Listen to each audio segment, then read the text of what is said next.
баршаңызға қайырлы күн. Бұл бізде мамандықтар әлемін ашамыз форумында менің кәсібім менің бизнес номинациясы бойынша мен Сапарбеков атындағы номер 25-ші орта мектебінің 10-шы сынып оқушысы Байболат Гүлназ боламын. Және де менің жасаған жобам бұл менде қолөнер туындысы болып табылады. Бізде қолөнер жобасының мақсаты шығармашылық процесс арқылы табиғи материалдарды қолдана отырып әртүрлі қолөнер бұйымдарын жасау. Осы өнімдерді сату немесе қолдану арқылы қоғамға мәдени, эстетикалық және экономикалық пайда әкелу. Сонымен қатар ұлттық мәдениетті сақтау және дамыту болып табылады. Және де қолөнер жобасының міндеттері бұл бізде шығармашылық процесті зерттеу және дамыту, қолөнер бұйымдарының сапасын арттыру болып табылады. Ұлттық қолөнер түрлерін жаңғырту және оны заманауи талаптарға сай белгілеу. Және де экологиялық таза және жоғары сапалы материалдарды қолдану. Жаңа нарықтарға шығу және сату стратегиясын дамыту. Жобаның сипаттамасы: қолөнер жобасы белгілі бір өнер түріне немесе бұйымдарға арналған. Мысалы, ағаш ою, тоқыма өнері, керамика, тігіншілік немесе зергерлік бұйымдар жасауды қамтуы мүмкін. Бұл жоба қолөнер бұйымдарын жасау үшін қажетті материалдарды, құралдарды және технологияларды пайдалану арқылы жүзеге асады. Және де бұл жобаның өзектілігі: қолөнер жобасының өзектілігі ұлттық мәдениеттің маңызды бөлігі ретінде экологиялық таза және жергілікті өнімдерге деген сұраныстың артуымен түсіндіріледі. Сонымен қатар заманауи технологиялар мен дизайнның арқасында қолданылады. Жоба стратегиясы: нарықтық зерттеу. Қолөнер бұйымдарына нарықтағы сұранысты анықтау, әлеуетті сатып алушыларды зерттеу және жаңа өнімдер жасау, заманауи талаптарға сәйкес жаңа дизайн мен стильдегі өнімдерді шығару болып табылады. Әлеуметтік жауапкершілікпен нарыққа шығу, өнімдерді сату, арналарын зерттеу, интернет дүкендерін немесе әлеуметтік желілерді пайдалану, жергілікті қоғамдастықтар мен мәдениеттермен ынтымақтастық болып табылады. Және де маркетинг түрінде айтсақ, бұл нарықты талдау, қолөнер бұйымдарына сұраныс пен ұсынысты зерттеу, бәсекелестерді талдау, брендинг, қолөнер бұйымдарына ерекше бренд жасау, тұтынушыларды тарту үшін тартымды имидж қалыптастыру. Жарнама және жарнамалық науқандар, әлеуметтік желілерде, интернетте және дәстүрлі медиа арқылы жарнама жасау және клиенттермен байланыс. Бұл қолөнер бұйымдарына қызығатын клиенттермен тұрақты байланысты орнату болып табылады.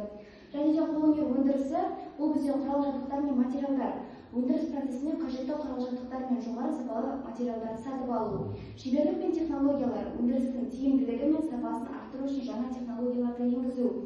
Өндірістік процесс бұл қолөнер бұйымдарын жасау, олардың сапасын бақылау және дайын өнімді әзірлеу. Өндіріс көлемі нарықтық сұранысқа сәйкес жоспарлау. Қорытындылай келсек, қолөнер жобасының табысты болуы үшін жан-жақты жоспарлау, нарықты зерттеу, қаржылық тұрақтылықты қамтамасыз ету, сондай-ақ қауіп-қатерлерді ескере отырып тиімді басқару қажет.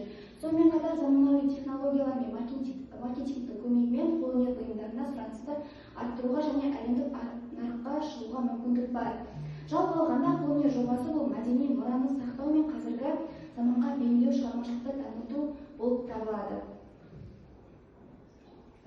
Және де мен өзімнің жасаған қолөнерлерімді таныстыра кетсем, бұл бізде яғни дөңгелек болып табылады. Бұл дөңгелектің өзі және де суреттер. Бұл қазақи ұлттық нақышта жасалған.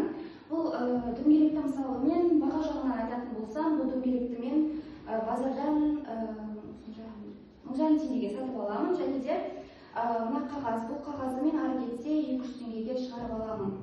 Яғни шығарғанда біздің өзіміздің, яғни осыны жасау үшін мен мектепте бұл менің жасаған бұйымдарым. Бұл қазіргі уақытта нарықта сұранысқа көптеген ие. Және де мен бұл жерде одан басқа да түрлері бар. Бұны мен осы арқылы мен тапсырыс қабылдаймын. Және де бұны мен ары кетсе 4,5-5 теңгеге сатамын. Өйткені бұл жерде менің өзім жасаған еңбегім бар, өзімнің өткізген уақыттарымды бағалаймын. Және де бірақтан бұның кететін шығыны, мысалы дөңгелекке мен ары кетсе 1000 теңге құртамын, жіпке бір 100 теңге, 200 теңге құртамын. Ал осы фетрге, мысалы фетрдің ішінде 10 штугы тұрады, ол 2000 теңге тұрады. Бірақтан бұған ары кетсе бір фетр кетеді. Мысалы бесеуіне 5 фетр кетеді деген. Және де бұл ламинатталған, яғни қағаз суретті мен өзім шығарып аламын, бұған да бір ары кетсе 200 теңге кетеді. 4,5 теңге сатамын. Және де бұл бізде келесі фетрден жасалған гүлдер бұл жерде. Яғни бұл жерде менде бұны бір ары кетсе 2000 жарымға бағалаймын, өйткені бұл жерде фетрден жаңа айтқандай фетр бізде 10 штугы 2000 теңге тұрады, ал бұл жерде бір фетрден 3 гүл 4 гүл жасауға болады. Сол себептен бұған бірақтан көп жасау үшін бұған бір пачка яғни фетр кетеді, ал астындағы қорапшасы бұл бізде 500 теңге тұрады ары кетсе. Сондықтан мен бұны 1500-2000-ға бағалаймын. Осы менің жасаған бұйымдарым. Бұл қазіргі таңда сұранысқа көптеген ие. Бұл мысалға біз үйге барып, үйді әдемі декор жасау үшін дуалға іліп қоюға болады, ал мысалға немесе туған күндерге, мысалға әртүрлі мейрамдар болады, соған сыйлауға болады. Мына гүлді де солай. Мысалы, алда әрі 8-ші наурыз келе жатыр. Мысалы, мынау да ұлттық құндылыққа жатады, 22-ші наурыз келе жатыр. Соған байланысты бір-бірімізге сыйлық ретінде берсек болады. Назар салып тыңдағандарыңызға рахмет.